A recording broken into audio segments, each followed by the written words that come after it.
We're going to get into some fun stuff here in a moment. It's something that we've been promoting for a number of years.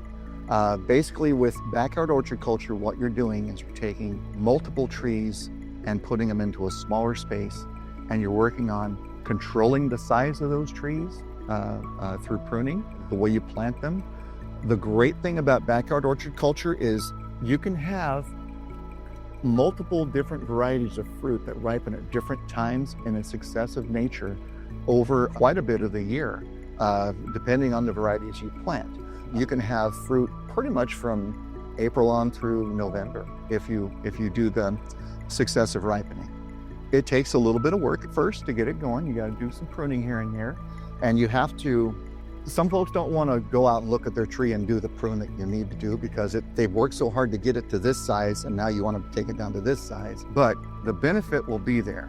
It makes everything else so much easier and manageable afterwards. Was talking to some folks both yesterday and today about this gentleman in the photograph up here. I don't know how many of you know Ed Laivo. Ed Laivo has been a friend of mine for a very long time and a mentor, and he worked very diligently on putting the Backyard Orchard Culture program together. So I want to give him as many kudos as I can because they're well deserved. And he shared some of these photographs with me of what you can do. The photograph where he's there, that's all citrus plants that he's kept to around 6-7 feet tall, and he hedgerowed them. The 3 trees in one hole, those are plums that he planted in his backyard, and you can see how close they are together. They're 24 inches apart with the planting, and he just keeps the centers pruned and follows these guidelines. This is where some retail customers are going to balk a little bit because you buy your tree, and when you plant it in the ground, you cut it off at the knee. You're left with a beautiful stick sticking up out of the ground. And that's kind of a negative to some folks, but the benefit is amazing. You can see if you're buying them in a container and they already have branches, he wants to, get that scaffold set about knee height. You can see this tree on the far right over here, where that canopy starts right at his knee. And that tree has been in the ground. It's still in our orchard. So you go through after you plant it, you cut it down to the knee, and then it flushes out. And you have all these leaves and all these branches. Towards the end of summer, around mid to late August, and you cut that tree back by a third. And the second spring, you come back and you cut the canopy by a third again after the spring flush. And then you cut it back a third again in the late summer. So you're out there twice a year, cutting it back by a third. You get into the third spring, you determine what height you want that tree to stay at, and you keep it at that height. Year after year, you can see this tree. That's 5 years in the same tree. He's kept it at the same height this whole time. This is the 7th year.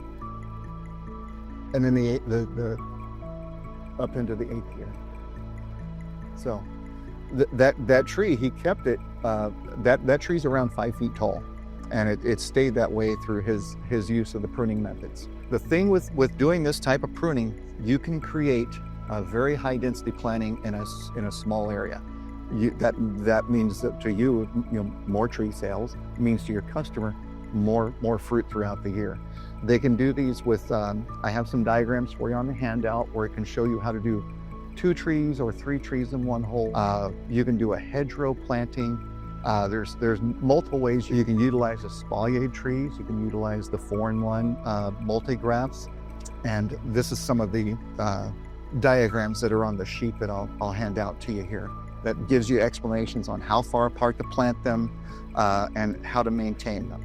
We saw the picture of his plums earlier. These peaches here, same type of technique utilized. They're about 24 inches apart planted. And then you go through and you keep the centers pruned out and then follow these guidelines for the rest of the tree. Throughout the years, you can see some of the different areas where they've done it. Fair Oaks, the demonstrations for. Ed has a backyard where he's utilized this quite a bit as well. The consistency of the trees and the scaffolding and the beautiful shape of them. And it's all done through consistent pruning. With your hedgerows, I mentioned the jujubes earlier that make a great hedgerow, so with your pomegranates. But you can do this with just about any type of fruit. You just get your planting distances together and what fruit you're looking for, and go to town. Espaliers are fun to work with. They have some really cool ones photographed here. Oh, I'm sorry, go ahead. It'll depend on if you're doing like 3 trees in one hole, we usually about 24 inches apart. Sorry? Yes, when you do 3 trees in one hole, about 24 inches between the trunks. You can do the hedgerow 18 to 24 inches. Yeah, you're welcome.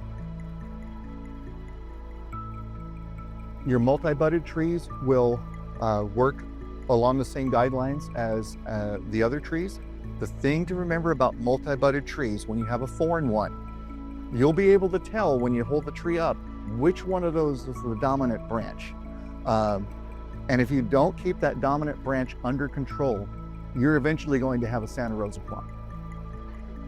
And it's usually the Santa Rosa that's the biggest one. So our recommendation on that is you take that dominant branch and you plant it on the north side where you're planting. And you try to take your weakest of the varieties on the west or southwest in order to kind of maintain the sizing. And you're gonna have to be out there after that dominant, pruning it and keeping it in line until the others catch up. Once they catch up, you'll be able to maintain the balance a lot easier.